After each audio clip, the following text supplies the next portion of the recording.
Welcome to the podcast under the LMN brand for the year 2026. I'm happy to be joined by my co-host, Madam Diana Mwenda. Welcome. And we are co-hosting, so it's no holds barred.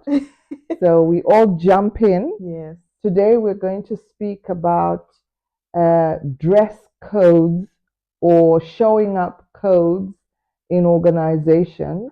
I hope that we'll have fun speaking about it, but also getting granular around the issues with regards how you show up for your organization as your authentic self, knowing clearly the expectations and what your role is supposed to be, being able to question yourself in terms of relevance to the organization. And so, Diana, the floor is yours and mine. I am sure that my network would like to get to know you, and the floor is yours. Thank you so much. Honestly, I'm glad to be co-hosting this podcast with you. And I remember when you contacted me saying, "Oh, there's this podcast that's coming up. So would you like to be my co-host?" I remember being so nervous. I said, "Oh wow, how do I match your energy?" I said, "How do I match your energy?" Because it is known by now. You're someone that's known for elegance, someone that's known for, you give a lot of information that's insightful. There's just a way that you carry yourself, and so it's honestly a challenge. If you ask me, if you tell somebody I want to work alongside with you, it's a challenge, and so I'm honestly glad to be here, and I look forward to learning more from you and just sharing more with the network. I'm very humbled. I thought I was getting in touch with somebody who is a television personality, and I was expecting a no or a yes. And so it's interesting to hear that you were nervous. I hope that you're no longer nervous around me. Not at all. I don't eat people. And I hope that I am as friendly as I think that I am. If I'm not, be rest assured that I'm working on myself to be more friendly, less scary to people, because I like to work with people. I like to share with people, and I think that goes with liking people as well. Yes. And so I hope I prove you wrong in terms of your apprehensions. Although apprehension is good, there's good apprehension and bad apprehension. And good apprehension is what gives you the energy to match somebody else's energy and also enjoy yourself.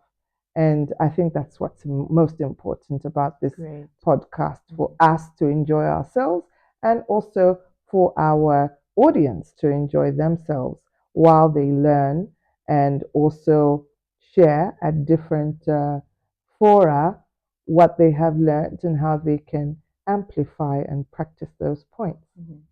So, into our topic of discussion for today, we're calling it a code, but in inverted commas. Yes. Because sometimes it's not very easy to find or even to see in organizations. And perhaps that's where you pick it up from, Diana.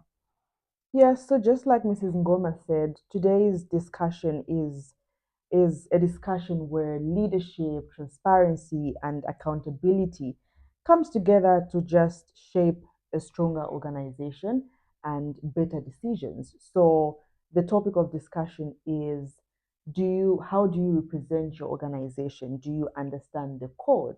And how do you effectively communicate that which your organization stands for to others? Great. And perhaps to kick the discussion off, showing up as yourself to an organization is something we should take seriously.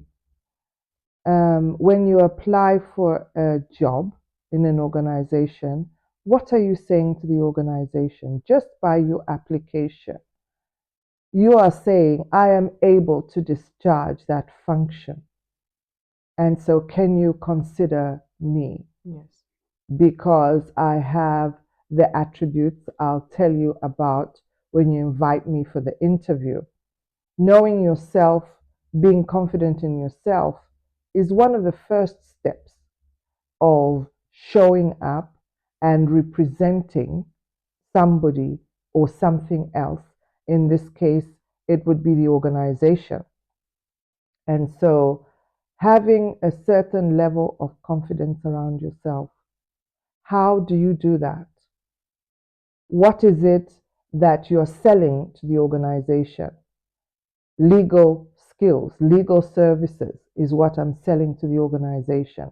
And therefore, when I turn up for that interview, or just back up, when I'm writing that letter, the language should be such that the reader understands that this is a lawyer writing. And I'm not saying write the legal jargon, but lawyers are known to be structured. So you don't want to do a letter with paragraphing all wrong, no margins and things like that. Yes. That in itself says something about you. And so you're selling legal services. How should you present yourself as a person who is interested in taking up a role in an organization? What does your skill expect of you in terms of how you collaborate and how you present yourself to employers, whether present or potential? And that's what the code is about. How do you dress? How do you appear? How do you communicate? And as we go on in the discussion, you will find that there is less of the finer detail in certain codes of conduct. There are a few or a number of companies or industry where the dress code it's written and it's strict, but I think the majority is quite silent about those things that really bother us and matter, and bother an organization and matter. And therefore, a discussion around how you show up and how you're expected to represent the organization when, especially, you're out with stakeholders or third parties who ask you not what you do at the organization, but what your organization is about. We should question ourselves as to whether we'll be able to deliver to the satisfaction of the organization in terms of articulating what our organization is about. And what you do is just a component of the organization. So if you have no idea that your organization produces iPads, you do not know that it's a fruit manufacturing company. You do not know that they sell shoes, and you don't even know the process that shoe goes through. I think you're doing yourself a disservice in terms of finding yourself in a position where you have to explain what your organization is about beyond what you do for the organization.